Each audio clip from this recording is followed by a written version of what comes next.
científicos de la NASA trabajan en una audaz misión a una de las 79 lunas de Júpiter, que se llama Europa. Un viaje que tiene como objetivo encontrar vida más allá de la Tierra y comprobar si tiene efectivamente las condiciones adecuadas para la existencia de la vida. Queremos conversar con Isabel Gaviñó, astrofísica, académica e investigadora del Departamento de Ciencias Exactas de la Universidad Andrés Bello, que nos acompaña en nuestro mirador. Muchísimas gracias. Para saber por qué estamos mirando a Europa, la Europa luna de Júpiter. ¿Por qué es tan importante? ¿Por qué la investigación en el último tiempo se ha centrado en esta misión? Buenas tardes, Andrea. En realidad, hace 10 años que hay científicos que están poniendo todo el empeño para que sea aprobada una misión para estudiar Europa, porque se descubrió con la misión Galileo que ese satélite de Júpiter tiene un océano subterráneo.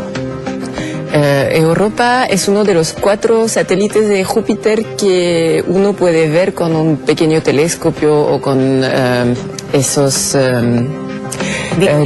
binoculares, sí, cuando uno observa Júpiter. Son de los 4 satélites que descubrió Galileo cuando por la primera vez observó el cielo con un telescopio. Y es el más chico también, y tiene una superficie muy lisa, cubierta de hielo, que tiene muchas estrías cuando uno ve la fotografía de Europa. Y se pensaba y se confirmó con Galileo que abajo de esa capa de hielo tiene un océano. Ah, o sea, está cubierta con una capa de hielo, pero ¿sabemos cuál es la profundidad de esa capa de hielo? Es decir, ¿cuál es? No exactamente. Se piensa que el océano con la capa de hielo son alrededor de 100 kilómetros. Ya. Es decir, muy profundo. Muy profundo. El tamaño de Europa es más o menos el tamaño de la Luna, por ejemplo. Es decir, bastante más pequeño que la Tierra, como 4 veces más en diámetro más pequeño que la Tierra. Sin embargo, un océano de 100 kilómetros, es decir, más agua que sobre la Tierra. Y lo que se está tratando de ver es si debajo de esa capa de hielo podría haber agua líquida. ¿O sí, no, se piensa que hay agua líquida debajo de esa capa de hielo, y que esas estrías que se ven son debido al movimiento de las placas de hielo, un poco como se mueven las placas tectónicas sobre la Tierra. Se mueven esas capas de hielo. Y nos interesa mucho porque habrían los ingredientes que están necesarios a la aparición de la vida eventualmente. Claro. Es decir, agua, elementos orgánicos, es decir, moléculas que están en base al carbono, y una fuente de energía. Y la fuente de energía en ese caso es porque Europa está muy cercano a Júpiter, entonces está sometido todo el tiempo a efectos de mareos importantes que lo aprietan, que lo levantan. Y eso genera energía, mucha energía. Tanto el satélite del lado de Europa, el que es antes, que se llama Io, tiene erupciones volcánicas todo el tiempo, está muy caliente. Europa es un poco más alejado, la superficie entonces fría, pero se piensa que ese trabajo mecánico que se hace está capaz de calentar suficientemente ese hielo para que ese océano con no cientos, pero 100 kilómetros de profundidad, y agua, calor, elementos orgánicos son las condiciones que son necesarias para la existencia de algún tipo de vida. No podemos pensar en seres como... No pensamos buscar ballenas abajo en ese océano, no. O sea, estamos pensando en microorganismos. Microorganismos, sí. Que podrían estar allí en esas condiciones. Ahora, es bien interesante porque leía también que dentro de las investigaciones que se han hecho encontraron sal, como sal de mesa dentro de también esta capa, ¿no? ¿De qué nos da cuenta también eso? Y cómo hemos ido conociendo en el último tiempo todos esos detalles, porque dices tú, se puede observar, pero ha habido misiones específicas para ya poder examinar de manera muy detallada cuáles son las características de ese suelo, cuáles son las características del ambiente que existe. Cuéntanos un poco cómo ha sido eso. Bueno, ¿cómo ha sido con misiones que son técnicamente muy difícil de realizar, porque hay que tomar en cuenta que Júpiter es un monstruo al lado de Europa. Todas las cosas que llegan cerca de Júpiter por la atracción gravitacional que tiene Júpiter ya toman una velocidad muy grande, entonces se transforman en objetos que se pueden percutar a muy grande velocidad. Y también Júpiter tiene una magnetosfera muy intensa. Y es por eso, de hecho, que se demoraron tanto tiempo los científicos en persuadir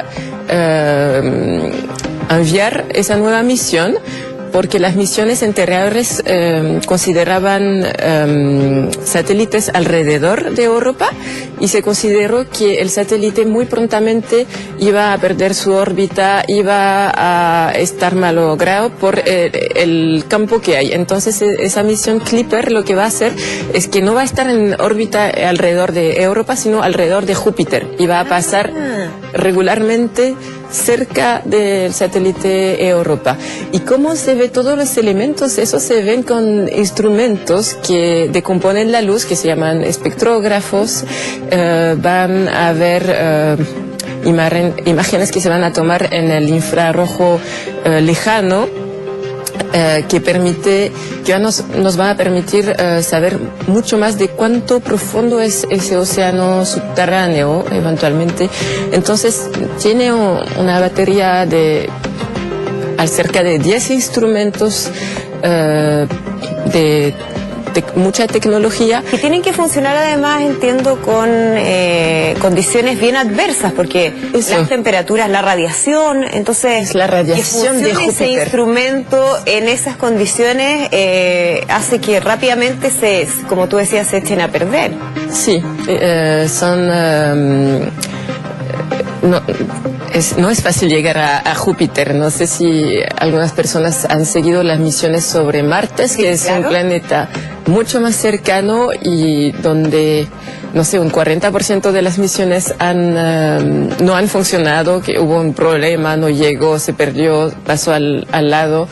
Entonces, llegar a Júpiter, que ya es un viaje largo, y después ponerse en una órbita que permite acercarse bastante a Europa, sabiendo que hay todo ese efecto de mareo de Júpiter, que hay toda esa radiación intensa de partícula, significa que los instrumentos tienen que estar fabricados por no fallar. Claro. Uno no puede invertir tanto. Error ahí. No es solamente error, sino que si falla algo, uno tiene que tener otra parte como para reponer en marcha el instrumento. Claro. Así funciona la misión espacial, comparado con, por ejemplo, telescopios terrestres. Algo no funciona, llegan unos ingenieros y trabajan. Ahí no puede ser el caso. Entonces, sí, hay mucha de la parte técnica es tener instrumentos de última generación, que entonces son desarrollados casi por primera vez y que no pueden fallar en condiciones muy adversas. Claro, vamos a ver esto en los próximos años. Entiendo que 2023 podría comenzar esta misión y, como decíamos, es fundamental para determinar si es que puede existir vida. ¿Por qué? ¿Qué podría cambiar eso en función de lo que ya conocemos, ¿no? de la realidad en las distintas partes del espacio? ¿Por qué podría ser tan determinante comprobar lo que ya se sospecha a través de todas las investigaciones que se han realizado? Es que yo veo dos aspectos a eso. Como científicos queremos entenderlo todo y evidentemente cómo pasamos de la química a la biología es algo fascinante. cómo apareció la vida sobre la Tierra, lo queremos saber todo. Pero también te fijas que estamos en una época crítica sobre nuestro planeta Tierra. Totalmente. Las condiciones en el universo para vivir son totalmente adversas. Entonces, es también muy importante decir aquí que nosotros como astrónomos no tenemos por el momento un planeta B como la Tierra. Así que eso existe en las películas de ciencia ficción. Por el momento no hemos encontrado planetas donde pensamos que podríamos ir a vivir, además que son bastante alejados, pero queremos saber eso. Desde la Tierra se estudian lugares que son muy adversos para la vida y se estudian los microorganismos que viven ahí. Por ejemplo, si uno va a 12 kilómetros de profundidad en los océanos terrestres, en los lugares donde hay actividad volcánica submarina y existe esa fuente de energía, a pesar de que no llega luz, hay toda una vida que existe ahí, donde se piensa que a lo mejor apareció la vida sobre la Tierra. Pero uno no puede saber cómo la Tierra está llena de vida si esos organismos que viven ahí llegaron de lo que se desarrolló en condiciones mucho más propicias a la vida y llegaron a instalarse allí, o si realmente desde ahí uno puede partir y empezar a desarrollar cosas más complejas que, por ejemplo, una bacteria. Y por eso es muy interesante conocer un satélite donde podemos ir en un par de años, que no es tan lejos porque es el sistema solar, y estudiar y ver ahí cuáles son las condiciones y qué vamos a encontrar. En esa misión no vamos a poder estudiar directamente esas bacterias. Estamos ya viendo si hay condiciones que son propicias para poder encontrar una forma de vida muy primitiva, en forma de bacteria. O sea, traer esa información para poder avanzar justamente en ese sentido. Puedo mencionar que hay otro satélite que es muy interesante en el sistema solar para estudiar esas condiciones, que es Titán, que es un satélite de Saturno. Sí. Titán es mucho más grande que Europa en el sentido que tiene un tamaño cercano a la Tierra, apenas un poquito más pequeño que la Tierra.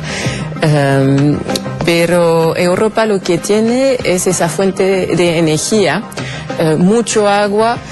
Tiene mucho de todo, mucho agua, esa energía, mucha química orgánica, como lo comentabas. O sea, todas las condiciones para que efectivamente se desarrolle esa vida o esté allí. Vamos a ver qué pasa con esta misión. Muchísimas gracias por acompañarnos. Gracias a ti, Andrea, para así que vamos a estar muy pendientes de lo que suceda. Que estén muy bien. Gracias.